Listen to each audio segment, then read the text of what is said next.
को अतिप्रिय असो असुर बालका हरेरुपासने स्वे हृदि छिद्रवत्सतः स्वस्य आत्मनः सख्युर अशेष देहिनाम सामान्यतः किम विषय उपपादने है। नमस्कार मित्रों, ये जो श्लोक है ये प्रहलाद उपदेश का 50वां श्लोक है जिसे हम आज गहराई से समझेंगे। तो आइए सबसे पहले इसके अर्थ को समझते हैं। तो जो श्लोक है वो कहता है, को अतिप्रिय असो असुर बालका हरेर, अर्थात हे मेरे अतिप्रिय असुर बालकों, कौन हरि की उपासने स्वे हृदय छिद्रवत् सतः, अर्थात उपासना करता है जो स्वयं के हृदय में छिद्र के जैसे उपस्थित है। स्वस्य आत्मनः सख्युरशेष देहिनाम, अर्थात स्वयं के मन में वे मित्र से अन्य नहीं हैं। देही सामान्यतः किम विषय उपपादने है, अर्थात क्यों सामान्यतः विषयों के समीप जाते हैं। तो यहाँ पर प्रहलाद महाराज अपने असुर सहपाठियों से कहते हैं कि हे मेरे अति प्रिय असुर बालकों, कौन है, अर्थात बहुत ही कम ऐसे लोग हैं जो कि उपासना करते हैं हरि की, तो ईश्वर की उपासना करते हैं जो कि उनके हृदय में ही उपस्थित हैं छिद्र के जैसे। और वे जो है वह हमारे मन में उपस्थित हमारे मित्र के रूप में ही है, वह हमारे मित्र से अन्य नहीं है, वह अर्थात हमारे शुभ चिंतक हैं, हमारे कल्याण करने वाले हैं वह। परंतु फिर भी ऐसा क्यों होता है कि सामान्यतः लोग जो हैं वह विषयों के समीप जाते हैं। तो बात जो है ये कोई भी जो भक्त होगा वह इसी प्रकार से बोलेगा कि भाई ऐसा क्यों है वास्तव में कि लोग जो है वह विषयों की ओर ही जाएंगे। आप देखिए ना, संसार में अधिकांश लोग तो विषयों की ओर ही जाते हैं। अब आप देखिए ना, यानी जहाँ भी आप जाएंगे, आप कहीं भी किसी भी सोशल गैदरिंग में जाइए, कहीं भी आप, तो आप लोग जो हैं, लोगों का चिंतन जो होगा वो मूलतः सांसारिक विषयों में ही होगा। लोग आएंगे तो बात क्या करेंगे। आप मान लीजिए कि किसी के विवाह में रिसेप्शन में कहीं चले गए, लोगों से बात करने हैं आप वहाँ पे, तो किस बारे में बात करोगे? स्टॉक मार्केट के बारे में बात करेंगे लोग कि स्टॉक मार्केट कैसे चल रहा है। पॉलिटिक्स के बारे में बात करेंगे कि इस राजनेता ने क्या कर दिया, उस राजनेता ने क्या कर दिया। फिल्मों के बारे में बात करेंगे, इसकी फिल्म आ रही है, उसकी फिल्म आ रही है। खेलों के बारे में बात करेंगे। तो ये इन चक्करों में ही पड़े रहेंगे वे वो। या फिर क्या बात कर लेंगे, अच्छा बाज़ार से क्या सामान खरीदा, कैसा खरीदा, क्या खाना बनाया, क्या खाया, कहाँ घूमने गए, इस प्रकार की बातें करेंगे। तो ये ही चलता रहता है पूरे विषय में। ईश्वर के बारे में कोई चिंतन ही नहीं, कोई बात ही नहीं करता।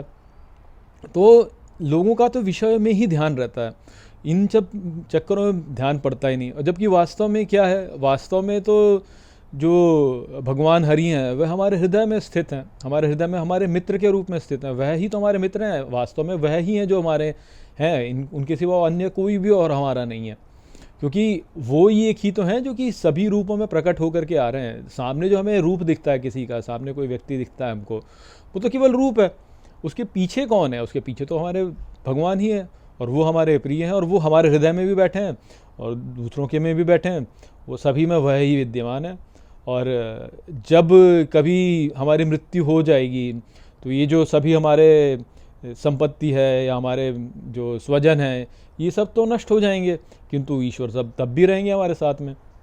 हमारे इतने सारे स्वजन हैं जो कि अब हमें छोड़ के चले गए, परंतु ईश्वर तो तब भी हैं हमारे साथ में। और आगे जो हमारे अभी स्वजन जो हमारे साथ जीवित हैं वो भी हमें छोड़ के चले जाएंगे, और वो नहीं जाएंगे तो हम उन्हें छोड़ के चले जाएंगे।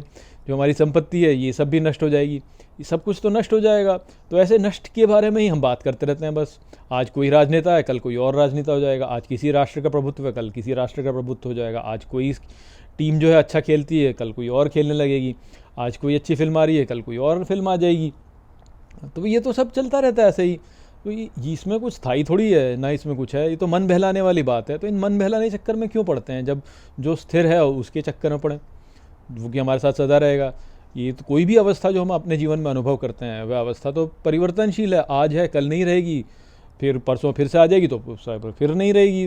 तो ये तो परिवर्तन का चक्र है, चलता रहेगा चलता रहेगा चलता रहेगा। किंतु जो हमारे वास्तव में जो हमारे हैं, जो हमारे साथ में रहते हैं, जो सदा हमारे साथ में रहते हैं, उनकी ओर हम ध्यान ही नहीं देते बिल्कुल भी। ये बिल्कुल ऐसे ही है कि जैसे मान लीजिए कि आप अपने घर में रहते हैं, आप में अपने घर में किसी एक व्यक्ति के साथ में रहते हैं आप, और आपका सब कुछ लेना देना उसी से है, उसी से सब कुछ मिल रहा है आपको, उसी से सब कुछ आप पा रहे हो। और उसी पर आप निर्भर हो वास्तव में, पर आप उसी पे ध्यान ना दो, बाकी जो कोई आपके घर में आ रहा है, ऐसे कोई अतिथि आ रहा है, उस पर ध्यान देते रहो आप पूरे समय, जो आपका वास्तव में पालन करने वाला है उसकी ओर आप ध्यान ही ना दो। तो ऐसे में क्या होगा, ऐसे में दुख और क्लेशित उत्पन्न होगा ना, क्योंकि जो भी कोई आ रहा है वो तो आके चला जाएगा, और आप उसको उसके चक्कर में पड़ रहे हैं कि आया और चला गया, तो अब वो दुखी तो देगा वो आपको, और क्या देगा, क्योंकि जो हम वास्तव में हैं वह तो हमारा स्वरूप तो अमर स्वरूप है वास्तव में।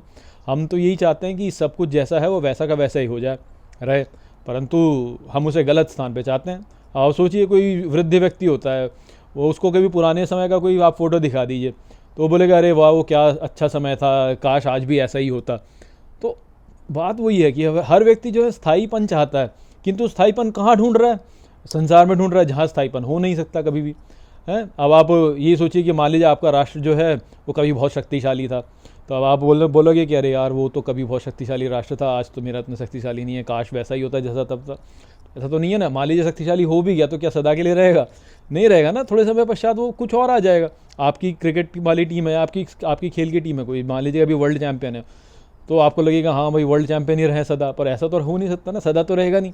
तो इन विषयों के चक्करों में पढ़ के जो है हम दुखी तो पाते हैं, और क्या पाते हैं, सुख तो पा नहीं सकते इसमें। यदि सुख पाएंगे भी तो वो स्थायी नहीं है, थोड़े समय के लिए है, फिर तो नष्ट हो जाएगा, और जैसे ही वो नष्ट होगा तो हमें दुख होगा। तो इन सब चक्करों में पढ़ने का कोई लाभ नहीं है। जहाँ पे वास्तव में स्थिरता है, जो कि हमारे परम सुहृद, हमारे ईश्वर, हमारे भगवान जो कि हमारे हृदय में स्थित हैं, वहीं पर वास्तव में, वहीं पर जो है स्थिरता है, वहीं पर आनंद है। तो उस आनंद में ही स्थित होना जो है वह हमारे लिए लाभदायी है। परंतु लोग जो है उपासना करते ही नहीं, उनकी उन चक्करों में पढ़ते नहीं, वो विषयों में पढ़ते रहते हैं। क्यों? क्योंकि ज्ञान नहीं है। तो हमको ऐसे चक्करों में नहीं पड़ना है, हमको ये सब नहीं करना है, हमको बात को समझना है ठीक से कि कहाँ पर वास्तव में आनंद है, कहाँ पर सुख है, कहाँ पर स्थिरता है, कहाँ स्थायी है, और वहीं पर हम स्वयं को स्थित करेंगे तो सुखी रहेंगे। और यदि हम वहाँ पे नहीं स्थित होते हैं और संसार में पढ़ते हैं तो फिर जो है हमको कष्ट होना ही होना है, दुख होना ही होना है। बस इतनी बात हमको यहाँ पे समझनी है। तो वही संदेश था यहाँ पे। आशा करता हूँ कि मैंने इस श्लोक को आपको अच्छे से समझा दिया होगा। चलिए इसी के साथ इस वीडियो को यहीं पर समाप्त करते हैं। नमस्ते।